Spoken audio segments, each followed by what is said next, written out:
Hi అండి, welcome to Sirisha kitchen Kurnool అండి. ఈరోజు అయితే నేనైతే మిల్ మేకర్ కర్రీ చేస్తున్నానండి.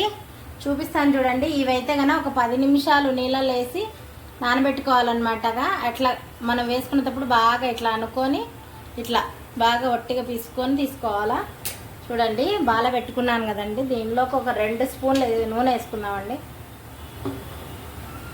ఇదండి, చాలా బాగుంటుందండి మిల్ మేకర్ కర్రీ మాత్రము చాలా బాగుంటుంది. ఇప్పుడు దీనిలోకి జీలకర్ర అండి, కొంచెము ఆవాలు వేయట్లేదు, జీలకర్ర వేస్తున్నా. అలాగే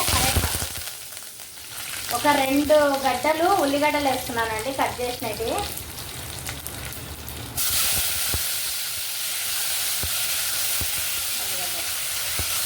కొంచెం అల్లం పేస్ట్ వేసుకున్నామండి. ఇలా వేసి అలాగే ఈ మిల్ మేకర్స్ ఉంటాయి కదా, అవి ఇట్లా చూడండి ఇట్లా పిండి దీనిలో వేసేసుకుందాం.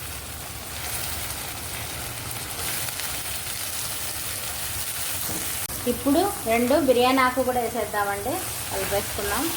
అలాగే 2 టమాటాలు కట్ చేసినవి. ఇది మూత పెట్టి మెత్తగా అయ్యేటట్టుగా టమాటాలని మెత్తగా మగ్గే వరకు పెట్టుకుందాము.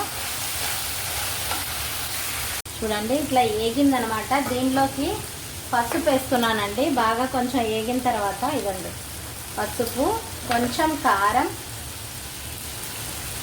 ఎంత తింటే అంత. ఇవి కొంచెం సప్పగా ఉంటాయి కదండి, కారం ఉప్పు ఎక్కువ పడతాయి. కొంచెం లైట్గా, కొంచెం మనం వేసుకునే దానికన్నా కొంచెం ఎక్కువనే వేసుకోవాలన్నమాట.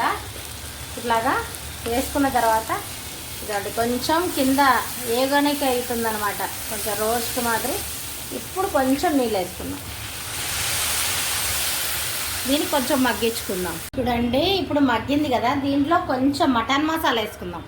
ఇదండి మటన్ మసాలా కొంచెం వేసుకుందాం, బాగుంటుంది, చాలా బాగుంటుంది మటన్ మసాలా. ఇప్పుడు ఇదండి ధనియాల పొడి, చెక్క లవంగా పొడి. ఇది ధనియాలు, చెక్క లవంగా వేసా.